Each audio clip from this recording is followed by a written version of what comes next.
Hey, what's up YouTube? I'm back again today with another top 10. I was having real good fun making these, so I figured that I would just continue making them, because why not? Um, this is not the first time I've tried filming this, and yes, I have been attacked by both the dogs, and I kind of get the feeling that they're kind of taking root for the rest of this video. Leo, don't lick me. We talked about this. Okay, so today's top 10 is going to be the top 10 things you can do to keep your fitness going, basically, running for a long time. Basically, how are you going to keep your body, your fitness, and everything, basically, how are you going to stay healthy for, the next 5, 10, 15, 20, 25, 30, 34, 40, so many years down the line. I mean, it just basically started when I saw this thing, and it was this granddad, and he was like, yeah, my grandkids, they struggle to keep up with me. I mean, how cool would that be if you could walk into the gym and absolutely smoke your grandson on some deadlifts? I mean, your grandson would be like 10, but that's not the point. So, okay, so let's get into today's episode. Are you guys genuinely going to stay for the entire thing? Are you? Are you staying? I don't know what you want from me. Alright, okay, they've gone. I think they heard food. They heard the food bell. They were like, "Yum! I don't care what you're doing. I'm out of here." Okay, so yeah, basically, how are we going to stay healthy for a long period of time? The first thing is going to be our compound movements, and I'm sure you've heard pretty much every single fitness YouTuber ever tell you to do your compound movements. And there's a good reason for that. It's because your compound movements basically create your base. Your main three being your squat, your bench, your deadlift. And I know some people want to throw in like your overhead press or technically the push press, which I do actually have a video on coming up soon on how to perform the overhead press, or the push press if you're interested. Haha, cheeky plug, thought I'd throw that in there. But there is, as I said, there's a really good reason. Obviously, your main compound movements are going to force your body to use stabilizing muscles. There's a lot of muscles being used during all these movements. And they just create a really solid base for you to build upon, to do different other things with it. I mean, obviously, if you're not into weightlifting and your fitness journey is more about cardio or like running long distance, for example, then maybe this probably doesn't apply to you. But for the people that want to be lifting, either in strongman, in powerlifting, or they want to be bodybuilding, whatever, this tends to be a really good place to start, is to do your compound movements, so you build that strong base, and then you can add other exercises on top of that to perform. Sorry, I saw my hair was terrible. To help you over time. That's basically it. Okay, so number 2, diet in check. Now this is a really big important one. I mean, naturally, getting your diet in check for pretty much most things is going to be important. Obviously, your diet will differ, as I said, dependent on what style of training you're doing or what you're doing.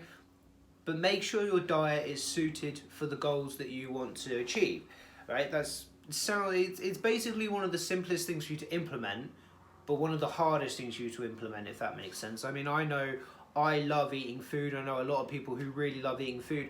It's just the easiest way to do it, or the easiest way I've found to start off with making your diet and eating easier, is to basically take a little checkbook around with you. And I know it's a little bit laborious, but write down everything that you've eaten and everything that you drank in a week. Like Monday, Tuesday, Wednesday, Thursday, Friday, Saturday, Sunday. And then analyse. And I mean everything. Like, even if you get a small biscuit on the side of your cup of tea, write that in there. And then if you want to take that a step further, you can then research what calories, or roughly what calories were in each thing. And if you want to take that even a step further, you can do the proteins. Basically, do the things, the micronutrients. So, like the proteins, fats, and carbohydrates. But even just to start off with, if you're someone who's not particularly healthy, you can just write down the foods, and then you can go, where either can I substitute for healthier food? So I had a chocolate bar in the morning, can I substitute that for a banana or something?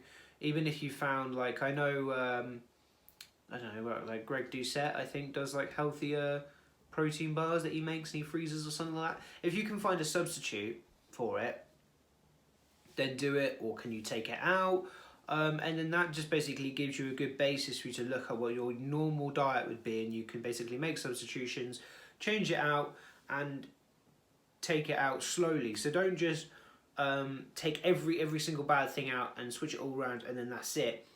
Implement it slowly. Like each day, maybe take one bad food out, and then once you've reached the next week or the week after that, take 2 bad foods out, and then and then 2 weeks after that, take 3 bad foods out, and take it down slowly. Because if you would take it down and take out everything immediately, you may then really struggle to stay on that diet because you've just taken out every food that you love and replaced it with something that's not as good. So take that as you will, but diet is definitely really important for long-term longevity. Okay, so number 3 is going to be try different training programs. I don't think this is something that gets talked about enough, in my opinion. Now, obviously, there's different training programs dependent on what style of training you're trying to do. If you're trying to, go for hypertrophy, you're going to be on a different training program to someone who's trying to build strength. But try different training programs in the realm of fitness that you want to, or what you want to achieve. So what I mean by that is if you are, as I said, trying to build muscle, if you're trying to get hypertrophy, you're trying to look big, maybe you're bodybuilding or whatever, try different training splits, and try to basically just try and see what works for you, document what happens. So, if you try for make sure you do it for a long enough period of time, so try like maybe 6 to 8 months, and then see, does say the chest tries, back buys, legs, shoulders twice a week, does that training program work better than, I don't know, push-pull legs, or does that work better than a different split, or does that work better than full body 3 times a week? Basically, give the program enough time to work, as I said, to make sure you're not just doing it, for 2 weeks. Make sure you're doing it for kind of 6 to 8 months. Program and track your improvements, and then do the same thing for all the different ones, and then see which one gave you the best results at the end of the period, and then that's the program you should try and stick with long term. So in my opinion, that's probably the best way for you to find the best program for you. Okay, and number 4 kind of ties into number 3, which is don't switch your programs too early. So don't go through a period I know some people who have done this before, and it kind of just happens where you do a program for a couple of weeks or a few months, 2-3 months, and you kind of realize that it doesn't work for you, or you kind of feel like it's not really doing too much. But that's sometimes because you haven't given the program enough time for it to do its job, for it to work, for your body to adapt to it, and then for your body to start making changes based on the program that you're doing. So make sure you're giving your program enough time. As I said, sometimes it's usually about 6 to 8 months where you can kind of assess what kind of progress you've gained, because that's a long enough time for your body to adapt to the different style of training and then start making gains on top of that, and you can kind of see what you're at. Okay, and we're halfway through with number 5, and number 5 is quite a classic one. I know a lot of people talk about this as well, which is going to be enjoy your workout. Enjoy what you're doing. There's a lot of different stuff that you can do. There's lots of different styles of programs, lots of different exercises, lots of different exercise substitutions. Make sure that you're enjoying what you do. It's one of the most important things, because for long term, if you're doing stuff that you don't enjoy, then you won't carry it on. And if you don't carry it on, then you're not going to be fit. And also keep in mind as well that you could always do a different style of training or different style of fitness that doesn't include the gym. So you could do rock climbing, or you could do outdoor running, or you could do stuff like, mountain biking, or there's other things you can do outside of the gym. So the gym is not, your only place for you to go and do what you want to do. Okay, number 6 is don't skip cardio. Now, I know to a degree, again, it depends on what style of training you're trying to do. I mean, if you're trying to build as much muscle as possible, you're not then going to do marathon long sprints as well, because that's going to be counterproductive to what you're trying to do. But I've learned this recently when I was actually trying to catch up to some of my friends after we'd been on a night out, and I was running towards them, and I was so out of breath by the time I got there. I then had to sit down and rest for 10 minutes, and I think I only ran up the street. It was ridiculous. So ever since then, I've just been doing 20 to 30 minutes moderate cardio, not really too fast or anything. Kind of keeping my heart rate around about 130. That's just kind of where I find that I enjoy doing the cardio. Not that I really enjoy doing cardio, but that's where I find I least hate it. And you know, it's just so much better for you, especially long term as well. Your cardiovascular system, your heart, your arteries, because everything becomes more elastic the more your heart pumps and that, and your your breathing, respiratory system, everything is improved by at least doing a little bit of cardio. So make sure you're trying to squeeze in a bit of cardio. Even if your cardio is walking the dog, that's better than doing nothing. So it is really important for your long-term health. Okay, number 7 is going to be routine. Now, we're not talking about the style of routine or the style of training you're doing, because we covered that earlier and I'll just be repeating myself. We're talking about actually making sure that you stay continuous with the routine that you have decided to do. So if that's doing full body 3 times a week, Monday, Wednesday, Friday, make sure each week you're doing it and you're doing it to the fullest extent you can. Don't skip days, or if you do, try and get it in at another point maybe. But if you're sporadic and you don't necessarily have a routine, or you're kind of doing full body but you're just doing it maybe once a week and then you're throwing something else in, it's not going to be as beneficial for you, because your body's going to be like, what the fuck are you doing? What are you doing? You did full body on Monday, but now you're doing marathon sprints on a Wednesday. What is wrong with you? Unless that is your training, in which case fine. But what I mean is, if you're just being super sporadic with what you're doing and how you're training, your body is not going to necessarily respond to it as well. If you're kind of not strict, but if you're, you know, as I said, if you're doing full body on Monday, Wednesday, Friday, that you're actually doing that and following your routine. Number 8's a bit of a weird one, but it's definitely helped me, I think, finding some friends who enjoy the same things as you. Now, what I mean by this is you know, I used to have a lot of friends and who didn't like the gym. They just don't go. I used to be the odd one out, being the only person that did go to the gym, especially during college. And it was weird because it was kind of a bit like, you know, if fitness ever came up or anything, you know, I was happy to talk about it, but they didn't want to really talk about it. It wasn't something that interests them. And then that kind of put me off a bit training, or kind of put me off, you know, wanting to talk about what I was doing, and kind of put me off getting excited about it, because nobody was interested in what I was doing. Whereas when I found some friends who actually do like training and they go to the gym regularly and enjoy different styles of training and stuff, it gave me more stuff to talk about, which then made me more excited about my training, because I was able to share what I was doing with people who were actually interested in the gym and, you know, what style of training everyone was doing and that. So it definitely helps, I think, a motivation to be, not saying everyone, but be around some people who enjoy the same things as you. And that probably goes for most things in your life anyway, not just training.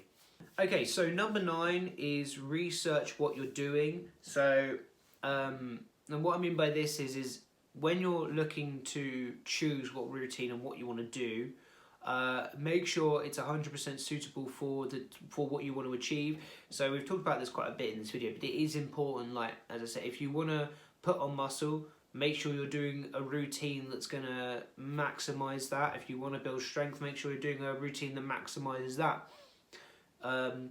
Or if you want to do something like I'm doing, which is a power building program, so that kind of marriages the two, of kind of building muscle and being reasonably strong at the same time, then make sure you're doing a program that maximizes those two results as well as they can. Because obviously in a power building program, you're not going to extremely peak in one, but you'll get a really good marriage of the two. So make sure your training program is going to suit what goals and what you want to do. Okay, so number 10, our last one, is going to be try different tweaks. Now, stepping away from changing your program stuff, because we've talked about that quite a lot in this video, there are external factors that you could do and tweak and change that might make your program better, that might make your time at the gym more enjoyable, might make you want to train out more. Now, this could range from a few things. It could be having, I don't know, nicer gym gear, so wearing nicer clothes, or having nicer shoes, or nicer wrist wraps, or nicer knee wraps, elbow wraps, whatever. Things that are going to make you excited when you put them on, that are going to make you want to go to the gym, maybe enhance what you look like if you're someone who enjoys what you look like, which I think most of us are. We are all a little bit egotistical. If we put on a t-shirt that is, you know, tight across the chest and shoulders, a little bit baggy in the middle, and kind of makes us look a bit bigger, then we're going to be a little bit more compelled, I think, in my opinion, to go and train. That's just kind of how it is. Other things as well, maybe trying out listening to different music, see what kind of fuels your, you know, your need, your want to train, see what makes you train that little bit harder, because music is one of those things that has had research done into it. And, you know, I think, in my opinion at least, definitely, you train harder when you're listening to music that really gets you going. You know, everyone's got a different song or maybe a different thing you listen to and it gets you really amped. Mine is Shot Through the Heart. Shot through the heart and you're too late. That song, every time it comes on, I'm like immediately hyped. So find that song, find that playlist that you put together maybe, or you find one that someone else has that really gets you amped and makes you want to work out. And it also could be things like maybe a different training partner. Maybe you've been training with the same person for too long and they're boring and you want to change it up. Obviously probably don't say that to them because they will be upset, or, you know, they might punch you in the face. But you know, maybe just so maybe like you want to go and you might want to have someone else there. Maybe you could do 3. You could just change it up, have different partners, things. So just try different things, different tweaks. They're going to make you more excited to go to the gym. They're going to change it up and make things more interesting for you. So with that said, please leave your comments in the description below. I always look forward to hearing from someone, at least. You know, if you guys have anything that you think is important for you know, long-term health, long-term fitness, and obviously, you know, if you feel like you want to add or take away, or, you know, whatever your thoughts are from this video, please leave those in the comments below. And hopefully you enjoyed this video, and I hope you have a nice day.